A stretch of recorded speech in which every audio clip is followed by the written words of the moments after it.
When we looked at the theology of the latter part of the Middle Ages, we saw what an energetic, creative enterprise it was, and how complicated, how difficult it was. Theology was a pathway to God, but it was not an easy path, and it was not a path that was open necessarily to all Christians. And what I want to talk about just briefly at the beginning of this lecture is the other path to God. I've alluded to it briefly in passing as we went along, the path of what is called mysticism. And Thomas Aquinas is actually a very interesting illustration of this desire for another approach to God. Because when Thomas was about 45, 46, he only lived to be 49, he recorded that while he was celebrating at Mass, he had a mystical experience. And he came away from that saying, "I can write no more. I have seen things which make all my writings like straw." And what had happened is that he had some kind of experience, direct, personal experience with God. And this is what the mystics had regularly been seeking: a connection of the soul to God, a fellowship of the soul with God that transcended the mind, that transcended theological categories, and was something that attracted a number of Christians in the Middle Ages. Again, not so much the common people, but frequently those in the monasteries were looking for a mystical connection to God. And this mysticism rested on a rather intriguing understanding of theological anthropology, an understanding of how people functioned. And what they said is you can imagine human beings as sort of a circle, and on the outer layer of circles, we know things as human beings through our senses. But of course, the senses don't get you very far. The senses don't get you to what's really important in life, the theologians said. And so inside, there is a smaller but more important circle that allows us to reason and to will. And theology, as the scholastics did it, was built out of our ability to reason and to will. And this is crucial. This was God-given. It's of great value.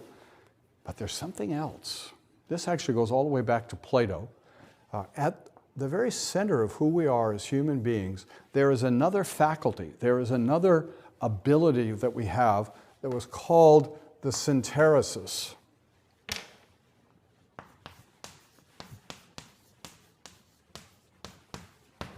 And this is the heart of us. This is the conscience deep within us. And this faculty, this ability, allows us to connect directly with God. Not mediated by our senses, not mediated by our reason, but a connection of soul to the Spirit of God. And this is what the mystics longed for. And this is what various mystics taught could be cultivated. It was possible that this just didn't happen as a surprise, but this could happen as a result of careful emptying of yourself to be open to God. And the great authority on this in the Middle Ages was a mystic known to history as Dionysius the Areopagite. Do you remember Dionysius the Areopagite? Dionysius was an Athenian whom Paul met in Athens and is mentioned very briefly in the book of Acts. But around the year 6, maybe 100, a little later, there suddenly appeared a collection of works that claimed to have been written by Dionysius the Areopagite. Historians now refer to this fellow as pseudo-Dionysius the Areopagite. We do that just to show off.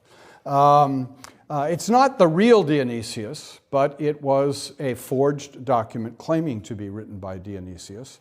And it took on great authority in the Middle Ages because medieval theologians believed it was really written by the friend of Paul. And if it was written by the friend of Paul, he must have known the mind of Paul, right? This must be a really reliable guide to things. And what Dionysius did in his writing was to lay out a pathway of gradually purging away the sensations of the body that distract us, purging away reason which can limit us, and allowing the divine light to come and illumine us so that the synteresis, like a spark, can connect to God. That was the kind of language that was used. It was often poetic language to talk about the way in which the soul could unite with God. And that was the great aim. And many theologians in the Middle Ages, to one extent or another, encouraged this direction of theology, this, we would say, cultivation of devotion, because in many ways it was a sort of cultivation of devotion. But it always had a dangerous tendency. And the dangerous tendency that you could see already in Dionysius himself, but even later in the famous German mystic Meister Eckhart.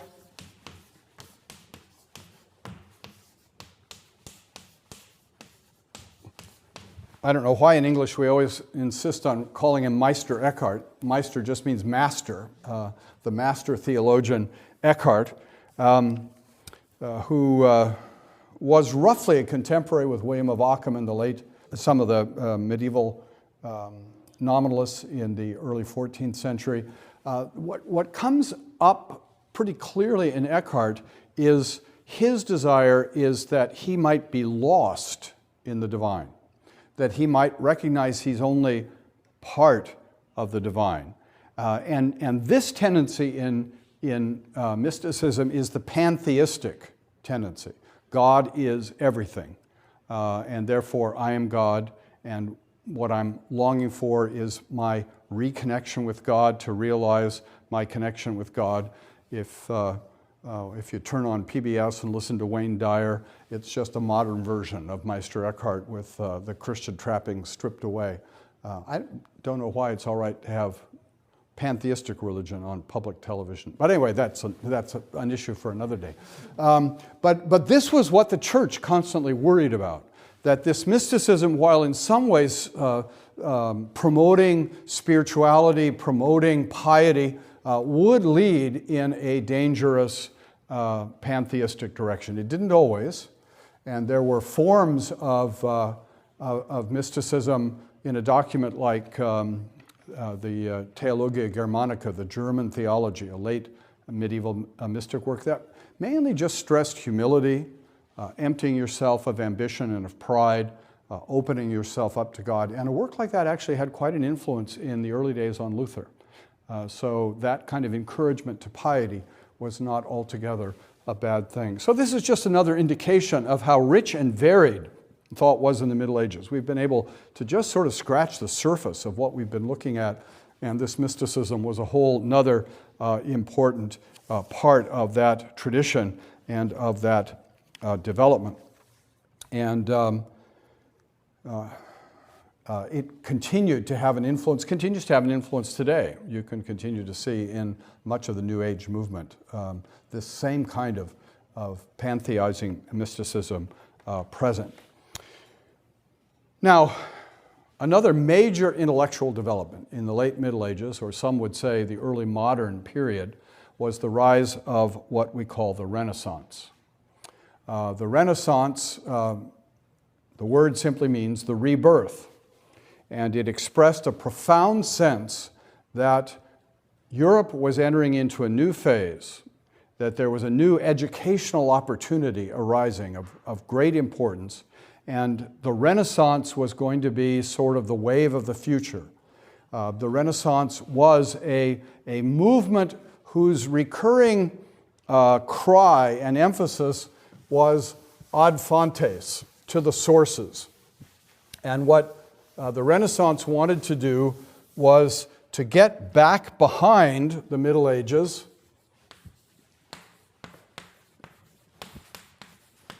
Ad fontes really means to the fountains, literally to the fountains or to the sources. And what the Renaissance said, you know, all of this medieval stuff is okay, but it's not as good as ancient thought. It's all just been, you know, reflecting on ancient thought, but also distorting ancient thought. Westerners were smarter and better in the ancient world than they've ever been in the medieval world. And we can see that very simply if you read a scholastic like Thomas Aquinas and compare that with reading Cicero. Now, nowadays we don't read Cicero much, but in the beginnings of the Renaissance, they compared the kind of wooden Latin of Thomas Aquinas with the beautiful, eloquent, powerful style of Cicero as a writer. And they look at the difference between this. So one is so mechanical, so sort of brutal and jarring and lacking in any sort of eloquence, and the other is so moving in its style. That's the contrast between the beauties of the ancient world and the sort of debased character of the Middle Ages. We need a rebirth of learning. We need to get back behind this medieval stuff to the glories of the ancient world.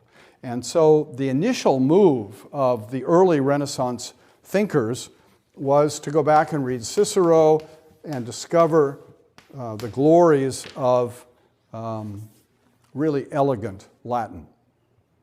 And an early Renaissance thinker who was encouraging this line of thought was an Italian by the name of Petrarch, and he got sharply attacked by the scholastics. Who does this fellow Petrarch think he is?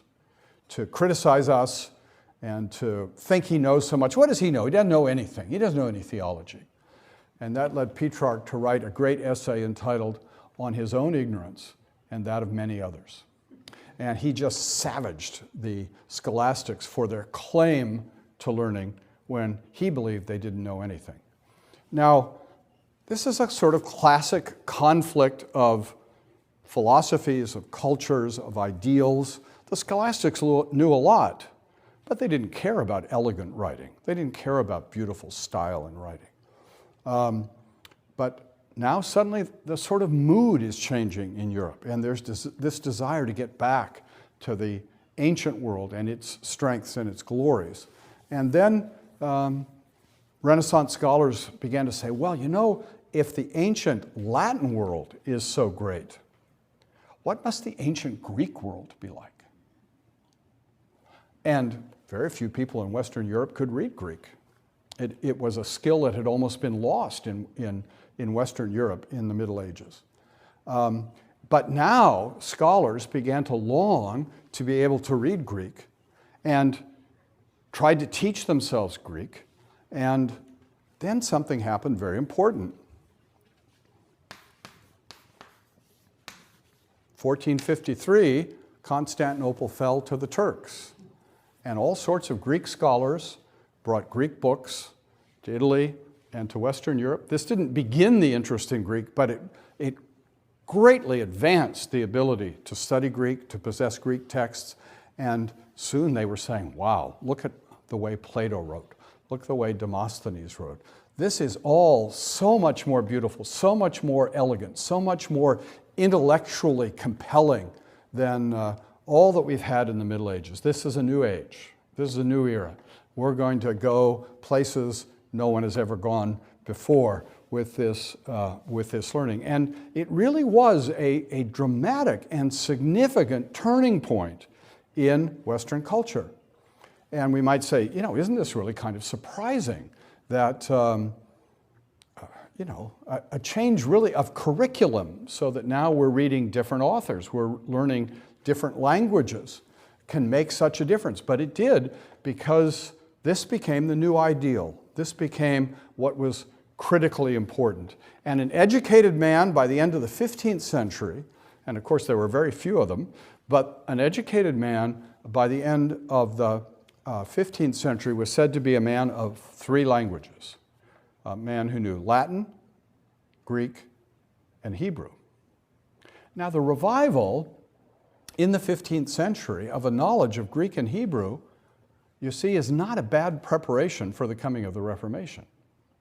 Because part of what happens when people are now able, or at least a few people are now able to read Greek and to read Hebrew, is that they can go back and look at the Bible in its original form and ask the question, has the church been interpreting the Bible really correctly?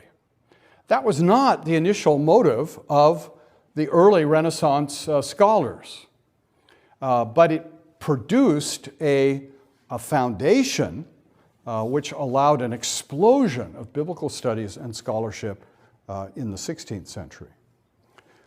Another thing in the providence of God that happened very close to the time of the fall of Constantinople was the development of the printing press.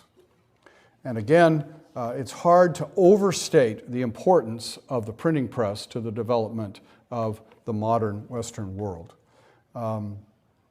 Books in the medieval period and in the ancient period were an exceedingly rare and exceedingly expensive proposition. You know, we go home and probably on any number of shelves in our homes have Bibles, and we take having a Bible so for granted. If you would only have a Bible in terms of what you had copied by hand, you would be in a very different position, wouldn't you? Especially when you realize that in the Middle Ages, most common people were not taught to read. Even many nobles couldn't read. They said, what's the point? I can hire somebody who can read.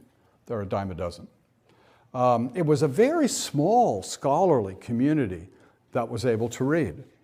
And now, all of a sudden, in the providence of God, there's this opportunity to have a wholly new kind of education and a wholly new approach to being able to possess books and to be able to read things that were never read before. And so in the late 15th on to the early 16th century, all of a sudden, all sorts of church fathers were being printed, like Augustine, who'd never really been available to lots of people before. And again, people were able to read Augustine and say, now wait a minute, what Augustine's saying isn't what we're hearing most of the time in church.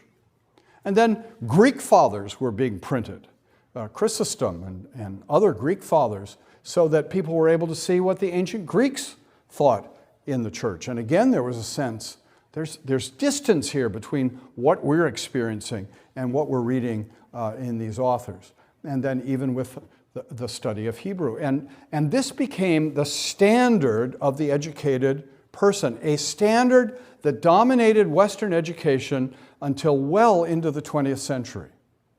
I was just reading a biography of an Englishman who went to Oxford in the 1930s. And what did he do in high school? He mainly studied Latin and Greek.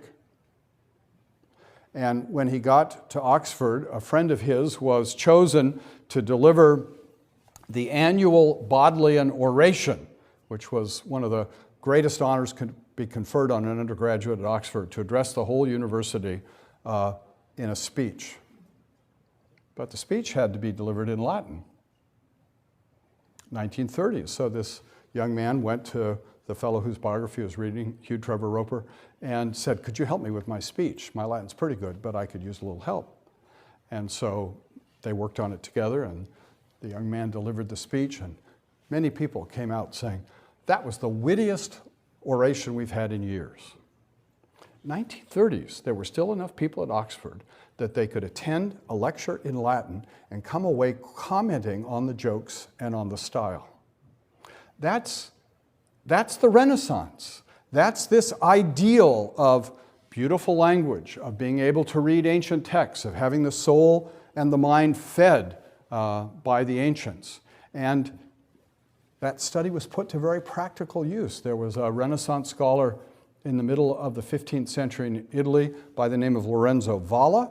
And Valla studied the donation of Constantine, this document that claims to have given the whole Western Empire to the Pope by the Emperor Constantine. Valla reads it and says, this isn't written in 4th century Latin.